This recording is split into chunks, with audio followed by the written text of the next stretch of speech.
part of a trilogy, really, a musical trilogy that I'm doing in D minor, which I always find is really the saddest of all keys, really. I don't know why, but it makes people weep instantly to play a... What do you call this? Well, this piece is called Lick My Love Pump. L'idée était de faire un faux documentaire, la satire d'un groupe de rock en tournée. On avait tracé les contours de cette tournée, mais c'était vraiment une esquisse très vague de ce qui allait se passer. Le film est entièrement improvisé. Do the dead bird. Changes, get the dwarf cannolis, the little ones, okay? I did the bird. Come on, don't talk back, huh? Mime is money. Let's go. Come on, move it. Ils ont tourné des tas de scénettes géniales. Et puis Rob a organisé tout ça pour que ça fonctionne. Les gens n'ont rien compris au concept. Ils ont cru que c'était un vrai documentaire. Et lors de l'avant-première, on nous a dit « Mais pourquoi faire un documentaire sur un groupe totalement inconnu et en plus très mauvais ?»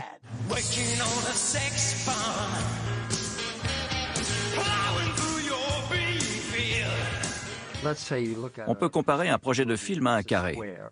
Eh bien, Rob Reiner, lui, le voit sous la forme d'un cube. Et il va le regarder sous tous les angles pour trouver le moyen d'en faire un divertissement complètement atypique. He didn't fall? Inconceivable. You keep using the word. I don't think it means what you think it means. Princess Bride est un mélange d'histoires d'amour, de satire, d'aventure et de cap et d'épée. C'est un cocktail très étrange, un objet difficile à identifier. Wesley, what about the RUSs? Rodents of unusual size? I don't think they exist. Il faut trouver le bon équilibre. Si on va trop loin, on tombe vite dans le lourdingue. Beat it, or I'll call the brute squad. I'm on the Brute Squad. You are the brute squad. Rob est un merveilleux réalisateur. Ses premiers films sont de toute beauté. Il a pris des risques dans des genres à chaque fois différents. J'ai eu la chance de tourner dans 3 d'entre eux. Pendant une moitié des années 80, on a inondé le public de comédies. Il y avait les parodies comme les « Y a-t-il un pilote dans l'avion » ou les « Y a-t-il un flic ?» Il y avait les comédies chorales comme Police Academy, les importations comme Crocodile Dundee, et puis 3 hommes et un bébé. L'autre caractéristique de la décennie, c'est l'influence du Saturday Night Live sur le cinéma. It's 106 miles to Chicago. We got a full tank of gas, half a pack of cigarettes. It's dark, and we're wearing sunglasses. Hit it. John Belushi et Dan Aykroyd avaient créé ces personnages avec le chapeau pork pie et les lunettes noires. Ils les jouaient dans le Saturday Night Live et le public adorait. Alors il fallait en faire un film. Le Saturday Night Live est une émission à part. On s'est aperçu qu'elle produisait des comiques de qualité et on les a réclamés au cinéma. Well, I'll tell you what, I'm going to clean this up. You go ahead and clean up a little bit. It looks fine to me. Thanks for the dope. La comédie est une denrée très précieuse. Quand on secoue le tamis pour trouver une pépite et qu'on en voit une briller de 1000 feux, on ne la lâche plus. Les gens qui ont saisi le principe de l'humour peuvent être drôles dans n'importe quoi.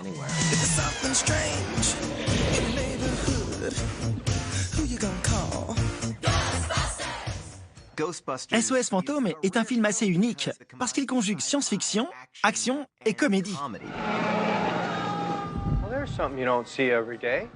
SOS Fantôme a été écrit par Dan Aykroyd et Harold Ramis. Sur le papier, ça ne devrait pas marcher. Mais ça fonctionne parce que vous avez Bill Murray, Dan Aykroyd et Rick Moranis. Et ils sont impeccables. We've been going about this all wrong. This Mr. Stay Puft is okay. He's a sailor. He's in New York.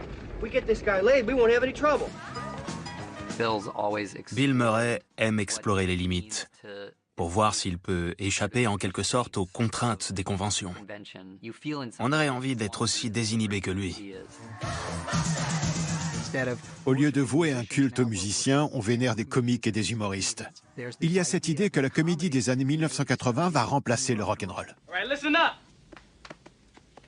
I don't like white people. I hate rednecks. You people are rednecks. It means I'm enjoying this shit. Il faut se rappeler qu'Eddie Murphy n'a que 20 ans quand il tourne 48 heures. Il enchaîne avec Un fauteuil pour deux et puis un blockbuster, Le flic de Beverly Hills. Dans les années 1980, Eddie Murphy incarne la comédie. C'est Monsieur Tout-le-Monde, il est très attachant, même s'il est exaspérant. Il n'est pas exactement du mauvais côté de la barrière. Il joue le petit malin. C'est Bugs Bunny. You know, this is the cleanest and nicest police car I've ever been in my life. This thing's nicer than my apartment. Jusqu'alors, à Hollywood, quand le personnage principal était noir, sa couleur était toujours le ressort de l'intrigue. Dans Un prince à New York, la couleur n'a rien à voir avec l'histoire. Oha! It is my 21st birthday. Do you think perhaps just once I might use the bathroom by myself? Most amusing, sir. Wipers! Il joue le prince d'une nation africaine fictive. Et avec son meilleur ami, joué par Arsenio Hall, il décide d'aller en Amérique pour se trouver une reine. Et où va-t-on pour trouver une reine à New York? Dans le Queens. C'est forcément un quartier rempli de reines s'il s'appelle comme ça. Un prince à New York a conquis le public. C'est un film réjouissant. C'est Eddie Murphy au sommet de son art. It feels so lovely to be here tonight. What a beautiful art. Give yourselves a round of applause. You're so lovely. Everyone's so lovely. And while you're in the clapping mood, I'd like to give a big round of applause to my band, Sexual Chocolate. Il n'y a pas de blanc dans le film. Ou plutôt, il y en a un et il est joué par Eddie Murphy. What about Rocky Marciano? Oh, there they go. There they go. Every time I start talking about boxing, a white man got to pull Rocky Marciano out their ass. Who's your star in that picture? He says, young guy named Eddie Murphy, I think it is. Oh, Christ, I hate him. The kid with the filthy mouth. Yeah, he's the one. Oh, he's the voice. Il peut travestir sa voix, se travestir tout court. Ce film montre toute l'étendue de son talent. Est-ce que ce n'est pas de la comédie au plus haut niveau? What do you know from funny, you bastard?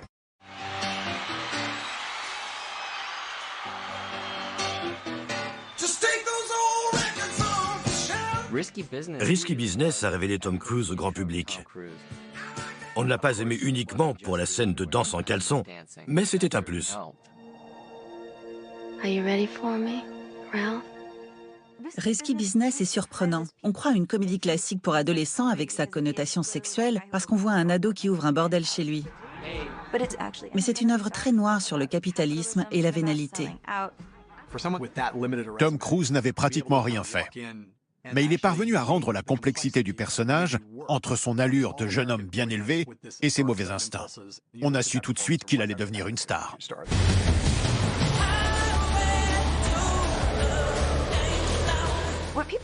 On considère souvent Top Gun comme un film ringard et cocardier, mais en réalité, c'est une comédie dramatique très sérieuse. Tom Cruise campe un homme tourmenté, hanté par la figure tutélaire du père et qui se croit obligé de jouer un rôle pour impressionner ses camarades officiers.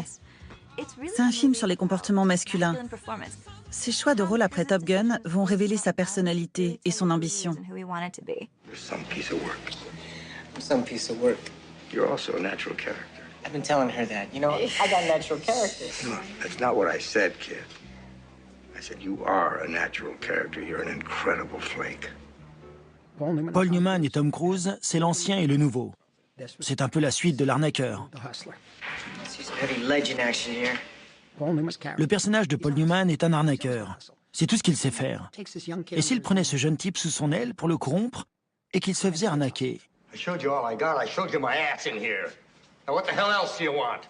That's it, that's all. Tom Cruise est formidable. Et Newman obtient son Oscar pour ce rôle. Tom Cruise a construit sa carrière selon un plan très précis. Son objectif dans les années 80, c'est de travailler avec les plus grands réalisateurs du moment. Donc, il tourne avec Scorsese et Barry Levinson. We're not going back to Cincinnati. You don't have to go to Cincinnati to pick up boxer shorts. That's Oak Burnett in Cincinnati. What did I say? It's Kmart. You hear me. I know you hear me. My boxer shorts. Don't fool me with this shit for a second. Yours are too tight. Ray, did you fucking hear what I said? Shut up! Les stars ont besoin de prouver en permanence qu'elles savent jouer. Je crois qu'il a démontré au monde qu'il avait du talent. I like having you for my big brother. Yeah.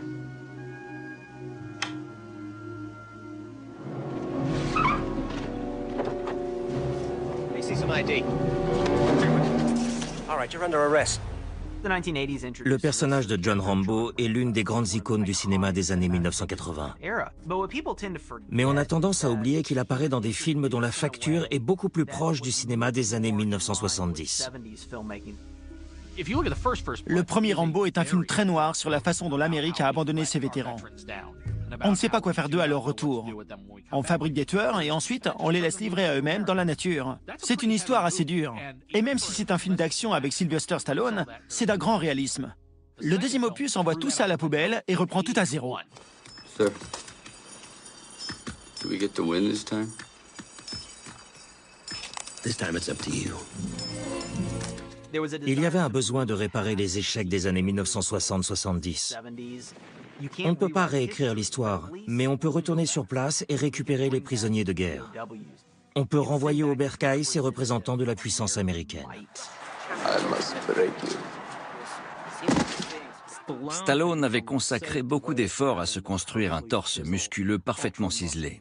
Au même moment, Arnold Schwarzenegger, qui a été culturiste, devient lui aussi une star de film d'action, à la surprise générale. Je ne sais pas si avant les années 80, on avait une image précise de son acteur préféré sans sa chemise. Vous pouvez fermer les yeux et imaginer James Stewart ou Montgomery Clift torse nu. Ce n'est pas vraiment essentiel à leur image en tant qu'acteur. It would be ridiculous for me to play something outside of that role, and it would be crazy for Dustin Hoffman to try to be Commando, or to be Conan, or to be Terminator, or to be Rambo. It doesn't work, you know, so the people only accept it for certain things. Après des années 1970 assez efféminées, la tendance était à un retour au schéma traditionnel de la masculinité. Mais tout ça fonctionne par cycle, et à la fin des années 1980, on était prêt pour un héros de film d'action un peu moins macho. Do you really think you have a chance against us, Mr. Cowboy? Yippee-ki-yay, motherfucker. À sa manière, Piège de cristal est aussi parfait que Casablanca. C'est un film d'action avec des cascades géniales. Il y a un casse qui a un vrai sens narratif. Il y a John McClane, qui n'est pas un super-héros, mais un flic ordinaire. Et non seulement il n'est pas dans son élément, mais il n'a plus de chaussures. C'est une idée de génie d'intégrer un élément familier dans un film d'action. Je ne sais pas ce que ça fait de balancer une chaise bourrée d'explosifs dans une cage d'ascenseur, mais j'ai déjà marché sur du verre, et ça fait mal. Quand on le regarde, on se voit à sa place. C'est un type bourré de défauts, mais il est capable de les surmonter. Et on se reconnaît là-dedans parce qu'on se dit toujours « Si j'étais au pied du mur, je saurais être à la hauteur ». L'interprétation d'Alan Rickman est un jalon dans le cinéma des années 1980, parce que c'est un méchant qui est un intellectuel. Ce n'est pas une armoire à glace qui tabasse le héros, c'est un cerveau que le héros doit surpasser en intelligence. Beaucoup de stars de films d'action trouvent très cool de ne pas avoir peur. Pour moi, ce n'est pas du courage, c'est de la bêtise. Le courage, c'est d'avoir peur, mais d'arriver à la surmonter. Ce n'est pas la taille de l'explosion qui compte, mais notre attachement à la personne qui fuit l'explosion. 10 years ago, I'd have been a millionaire by this time. By this time, I'd have my own boat, my own car, my own golf course. Dans les années 80, on voit apparaître le capitalisme gangster. Et Tony Montana incarne ce désir de respect, de richesse, d'influence, de pouvoir. Au début des années 1980, Oliver Stone est un scénariste respecté et bien payé. Il a écrit Scarface, c'est un homme qui en impose dans le milieu, et il fait des films inquiétants, à la psychologie complexe. You wanna play rough? Okay. Say hello to my little friend. Je l'ai trouvé excessif et caricatural. Et puis j'ai passé beaucoup de temps à Miami et je me suis rendu compte que c'était presque trop sobre. Cette décennie est alimentée par la quête du profit et le désir d'étaler sa fortune au grand jour. The point is, ladies and gentlemen, that greed, for lack of a better word, is good. Greed is right. Greed works. Wall Street n'est pas seulement un film sur Gordon Gekko. Il traite de la relation entre un père et un fils qui n'ont pas la même vision du monde et qui jouent des rôles différents dans une économie en mutation permanente. He's using you, kid. He's got your prick in his back pocket, but you're too blind to see it. No. What I see is a jealous old machinist who can't stand the fact that his son's become more successful than he has. What you see He's a guy who never measured a man's success by the size of his what? That's because you never had the guts to go out into the world and stake your own claim. It's the connection between Wall Street. C'est la rencontre entre Wall Street et le monde. Le monde, c'est Martin Sheen. Ce sont les gens qui subissent les conséquences des décisions prises à Wall Street. Pour Oliver Stone, la raison d'être du cinéma, c'est de faire une critique politique de notre société. Et cet angle lui a permis de faire des films très percutants. What happened today is just the beginning. We're gonna lose this war. Come on. You really think so? Us? We've been kicking other people's asses for so long, I figure it's time we got ours kicked. Platoon est un film très intense. Le personnage de Charlie Sheen est largement inspiré de la propre histoire d'Oliver Stone, qui est parti au Vietnam par patriotisme, pour faire son devoir. Et l'horreur de la guerre lui a ouvert les yeux. C'est ce qui fait que le film vous prend aux tripes. I hope people go to see what the war was really like. That's the statement. And once you see it, you have to think about it for yourself. Think about what you think about war. Think about what it really is, as opposed to the fantasy comic book stuff of Top Gun. Dans les années 70, il y avait de l'animosité pour la politique extérieure américaine parce qu'elle était responsable de l'immense gâchis du Vietnam. Et au cinéma, ce ressentiment se répercutait sur les soldats qui revenaient de la guerre. I want my leg, you understand? Can't you understand that? All I'm saying is I want to be treated like a human being. I fought for my country. I am a Vietnam veteran. Dans les années 80, on voit une forme de rédemption, une deuxième vague de films de guerre qui rendent hommage à ces hommes qui se sont battus pour leur pays. Yeah, my father was a civilized man. That's a word, yeah? Civilized? Very good word. Yeah. My father was a civilized man living in an uncivilized time. The civilized, they was the first to die. Le choix de Sophie est la grande comédie dramatique sur l'Holocauste. Parce qu'il ne montre jamais explicitement l'horreur des camps, pas dans le détail. Il traite davantage de ses conséquences tragiques. I'm going to tell you something now I have never told anybody. Je n'ai jamais travaillé avec quelqu'un qui ait une telle confiance, qui s'en remet aussi intégralement à son instinct. Elle a appris le polonais et l'allemand pour le film. Elle a perdu du poids. C'est ce qui fait la singularité de Meryl Streep. Elle parvient à entrer au cœur de chacun des personnages qu'elle interprète. And the winner is Marvelous Meryl Streep.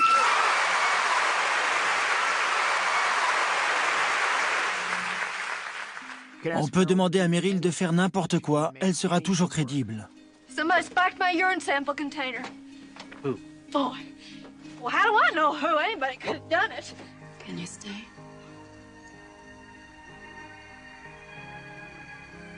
For a day or so. J'ai vu que Meryl Streep travaillait son rôle en profondeur. Ce qui l'intéressait, c'était d'exprimer la vérité de son personnage. Et pour ça, il fallait que la langue, le ton et la voix soient parfaits.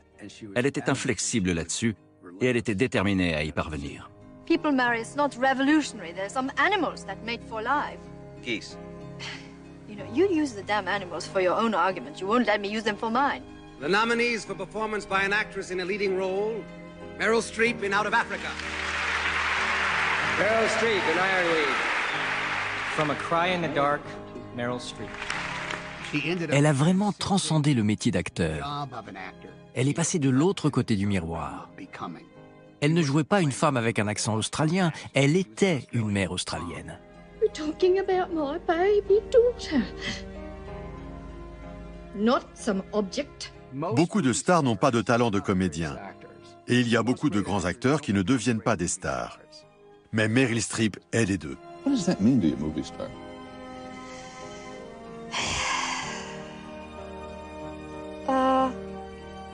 Oh, it means, you know, Katharine Hepburn, Bette Davis, Greta Garbo. Doesn't mean me.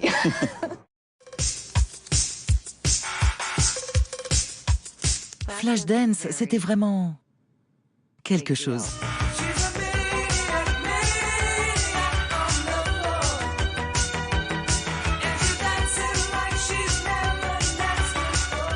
C'est une soudeuse sexy qui danse le soir, mais sans enlever ses vêtements. So what's a dancer doing working as a welder? Just gotta make a living. Jennifer Beals était formidable dans ce film. Elle était tout à la fois belle, forte et sexy. C'était les débuts de MTV et le film en a largement bénéficié. La chaîne diffusait les clips des chansons de Flashdance en permanence. Les clips servaient de bande-annonce au film. On voyait bien que Flashdance avait été conçu avec les clips en tête.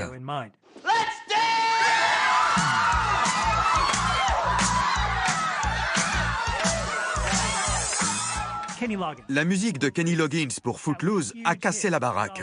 Ces chansons passaient tout le temps sur MTV. On regardait les clips, mais il n'y avait pas Kenny Loggins dedans. On voyait des lycéens déchaînés qui dansaient, malgré l'interdiction. Quand je suis sortie avec Kevin Bacon, je n'avais jamais vu Footloose. J'ai loué le film et j'ai compris pourquoi tout le monde était tombé amoureux de lui. Il était craquant avec son petit jean taille haute et son débardeur blanc.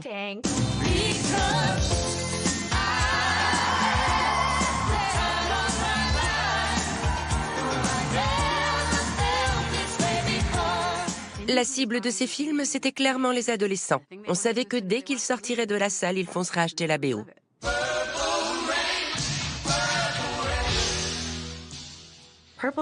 Purple Rain m'a bouleversée.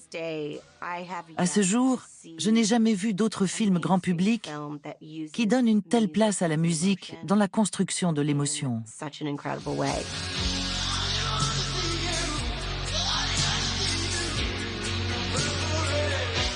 How's it going?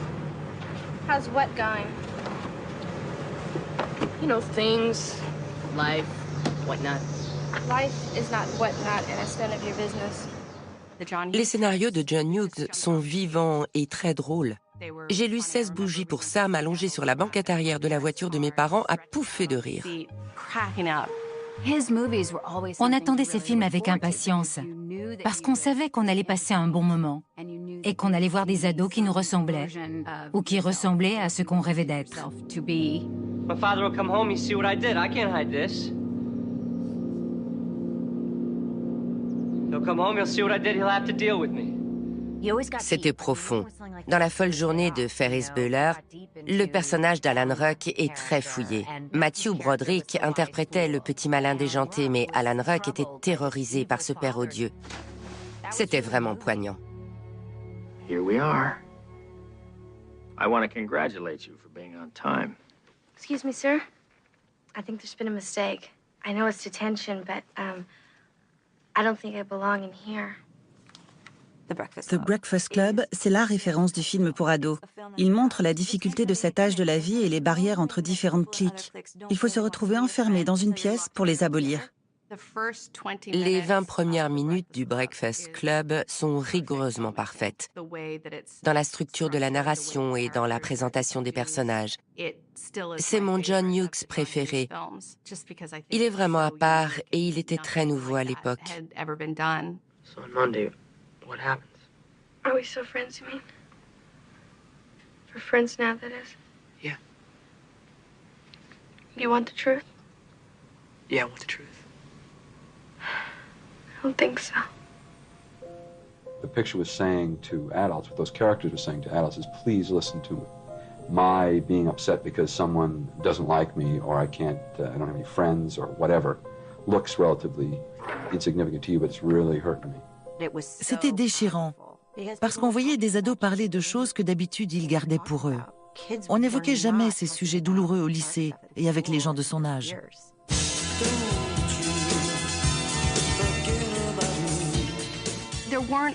Il n'y avait pas beaucoup de films qui parlaient aux adolescents. C'est surprenant d'ailleurs parce que dans une vie, c'est une période incroyable, celle où tout change très rapidement. Tout le monde a envie de voir ce genre d'histoire. C'est pour ça que les films de John Hughes sont si importants, parce qu'ils racontent quelque chose qui nous touche. Je me suis demandé comment cet adulte pouvait en savoir autant sur nous. C'est comme s'il avait lu en nous. If you boys just turn right on around, head on back down that way. And you let us head on up there where the real fighting is, huh? There are men dying up that road. And it wouldn't be nothing but Rebs dying if they let the 54th in it. Les gens ne savaient pas du tout qu'il y avait eu des soldats nordistes noirs. You men move on. Stripes on a nigger. It's like tits on a bull. You're looking at a higher rank, Corporal. And you'll obey and you'll like it. La star de Glory, c'est Matthew Broderick. Mais le film est phagocyté par Denzel Washington. C'est un ancien esclave qui se bat pour le Nord. Il s'enfuit parce qu'il a besoin de chaussures. Alors il faut le punir, il faut le fouetter. Il se met en place et il prend les coups de fouet comme un homme. Il ne crie pas, il ne flanche pas. Mais à un moment, une larme, une seule, coule le long de sa joue. Et c'est là que Denzel Washington a remporté l'Oscar. C'est un film qui permet au public de prendre conscience du rôle des Noirs dans l'histoire de l'Amérique. Dans les années 80, on a une série de grandes fresques monumentales. Un genre qu'on considère à l'époque comme l'apothéose du cinéma. Ce sont des films plus proches de ce qui se faisait dans les années 50 et 60. Mais ils sont de belle facture et réalisés par des grands noms. On a par exemple Le Dernier Empereur et Ragtime. Il y a aussi Gandhi, sorti en 1982. We must defy the British. Beaucoup de gens auraient préféré voir E.T. remporter l'Oscar du meilleur film. Mais l'anticipation et la science-fiction, ce n'est pas le genre des Oscars. Ce qui gagne, ce sont les grandes fresques.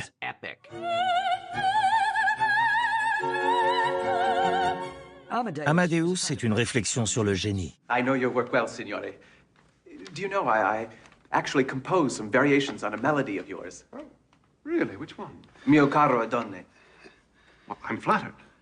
A funny little tune, but it yielded some good things. Le personnage principal du film, ce n'est pas Mozart, c'est Salieri. Et c'est un médiocre. Ce n'est pas un grand artiste. Il n'est pas doué d'une inspiration divine. Et il est jaloux de Mozart et de son génie. Shouldn't it be a bit more... Or this. This. Yes. Le personnage le plus intelligent et le plus rationnel du film, c'est ce jaloux qui n'a pas beaucoup de talent. Et le moins intelligent et le moins rationnel, c'est le génie. Amadeus est plein d'humour, plein de vie. Il y a aussi une certaine méchanceté. Tom Holtz est fantastique dans ce film. Les années 1980 nous ont donné de grands cinéastes. Leur talent crève l'écran. On sait qu'ils vont continuer à tourner et avoir de longues carrières. I'll take all 10 grams from 10 grams? All right, that's 9 apiece. 9 times 10 is... 75. Yeah, 75. All right. That's 90, Bob. Yeah, Bob, that's 90. Ils débutent dans ces années-là, pour certains avec de petits films. Why don't you let me tape you? Doing what? Talking. About what? About sex, your sexual history, sexual preferences. Steven Soderbergh, Sexe, mensonge et vidéo est le film qui révèle Steven Soderbergh comme l'un des cinéastes les plus doués de l'histoire du cinéma. Ever. Why are you doing this to yourself? You gonna answer me? No, please, don't do that. Why not? No, really, don't. Why not? I just want to ask you a few questions. Like, why do you tape women talking about sex, huh? C'était un cinéma radicalement nouveau. Le film a été tourné avec un budget très modeste et il était extrêmement singulier. C'était un point de vue qu'on n'avait encore jamais vu. Il traite ouvertement du voyeurisme et des troubles sexuels. Et c'était saisissant de voir ce sujet porté à l'écran. C'était un film précurseur, un film qui a énormément compté. «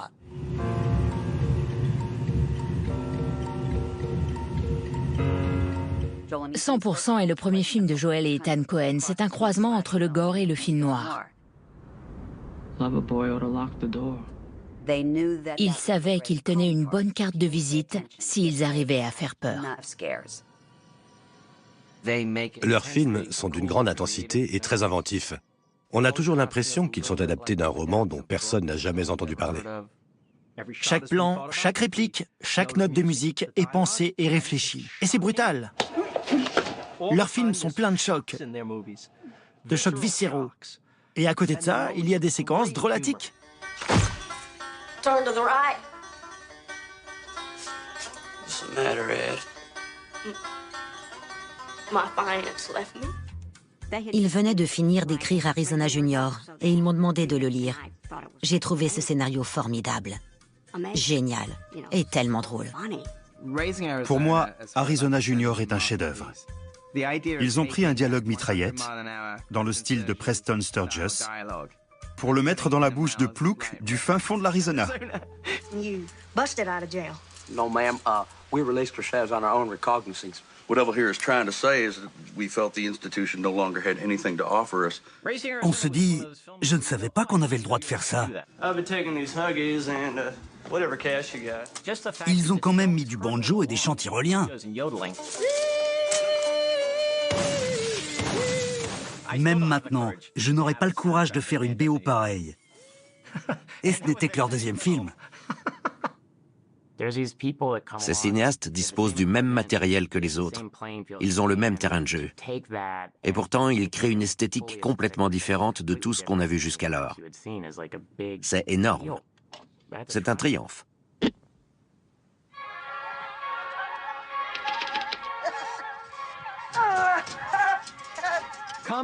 Les comédies de Tim Burton détonnent dans les années 1980. Je n'ai jamais eu peur devant un film d'horreur parce que j'aime trop ça. Vous voyez ce que je veux dire? Ce qui me faisait peur, c'était d'aller en cours ou de rendre visite à la famille.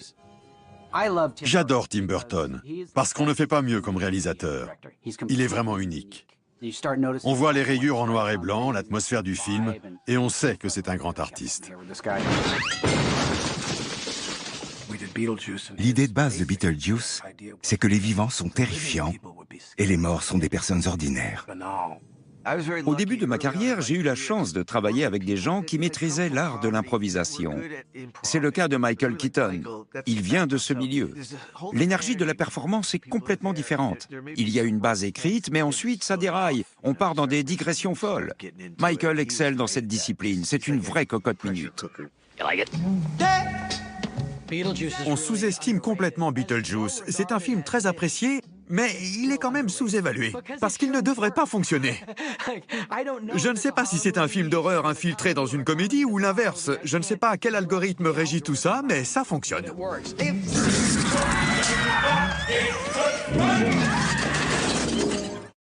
What is going on here? Has America gone mad for the movies? Apparently some of us have. They were buying bad shirts, bad hats, bad anything. And the movie hadn't even opened.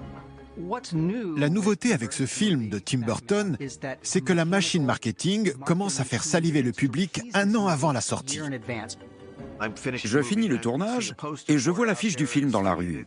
C'est carrément flippant, le film n'est même pas terminé.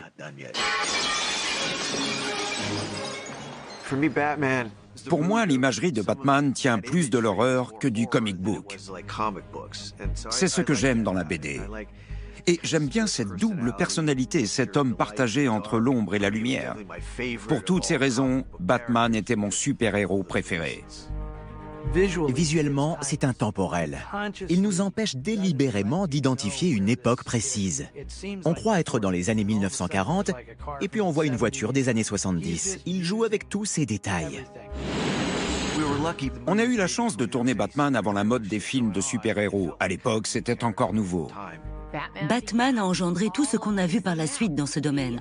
Depuis, l'industrie s'est emparée de la transposition des comic books au cinéma. Now, you could have predicted some of the big money makers, Batman, Ghostbusters 2, Indiana Jones. But who would have guessed a modestly budgeted film about racism set in a black neighborhood of Brooklyn would be a national hit? Mookie! What? Come get no brothers up on the wall. Man, ask Sal, right? Dans les années 80, il y avait cette exigence d'avoir plus de diversité à l'écran. Mais la diversité à l'image, ce n'est pas forcément la diversité derrière la caméra. Peu de réalisateurs noirs avaient la possibilité de faire des films. Spike Lee était vraiment nécessaire à l'époque.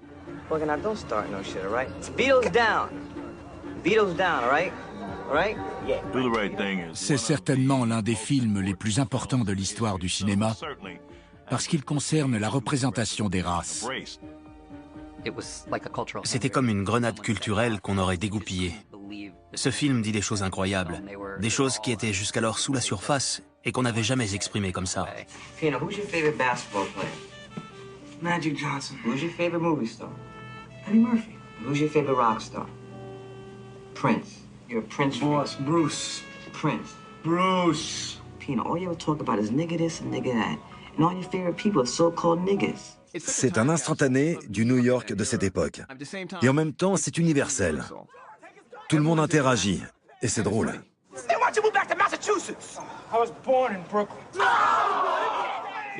C'est créatif, culturel, social. C'est politique avec du tranchant.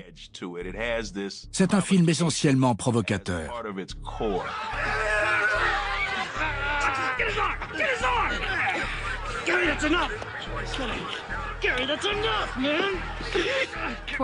Vers la fin du film, Mookie est face à un choix cornélien. Un jeune noir a été assassiné. Est-ce qu'il faut riposter? Est-ce qu'il faut déclencher une émeute? La question est vite tranchée. Spike Lee dit que les Noirs ne lui demandent jamais si Mookie a bien agi et que ça choque les gens.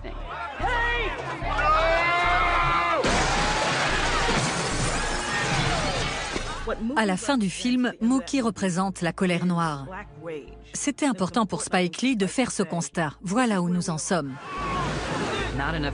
On ne rend pas assez hommage à la maturité de Spike Lee dans ce film. Il pose une question mais sans apporter de réponse. Beaucoup de gens tournent des films où tout est verrouillé. On dicte au spectateur ce qu'il doit penser ou ressentir. Spike ne veut surtout pas aller au-delà de la question et ça nous oblige à nous interroger sur notre propre ressenti. Beaucoup de cinéastes ont débuté dans les années 1980. Elles ont servi d'incubateur pour d'autres idées, d'autres visions, des idées nouvelles.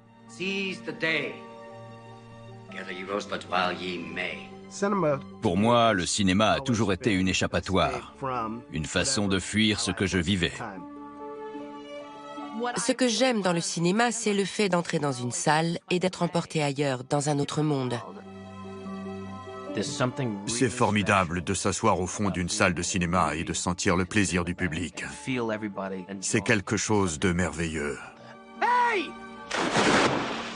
C'est pour ça qu'on aime le cinéma. Parce qu'on aime voir des portraits de personnes qui se débattent avec la complexité de la nature humaine. Les années 80 sont une période faste pour le cinéma américain. On a des comédies qui parlent de la vraie vie sans aller dans l'outrance. On a des drames qui s'attaquent à des sujets difficiles. On réinvente des genres traditionnels du cinéma. Et en même temps, il y a une surenchère. On évolue vers quelque chose de plus grand, plus rapide, plus tapageur.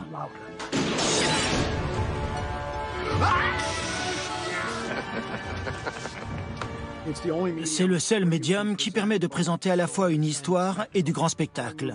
Seul le cinéma est capable de vous montrer la vérité d'un drame humain et puis de vous transporter dans des lieux qui n'existent pas dans la vraie vie.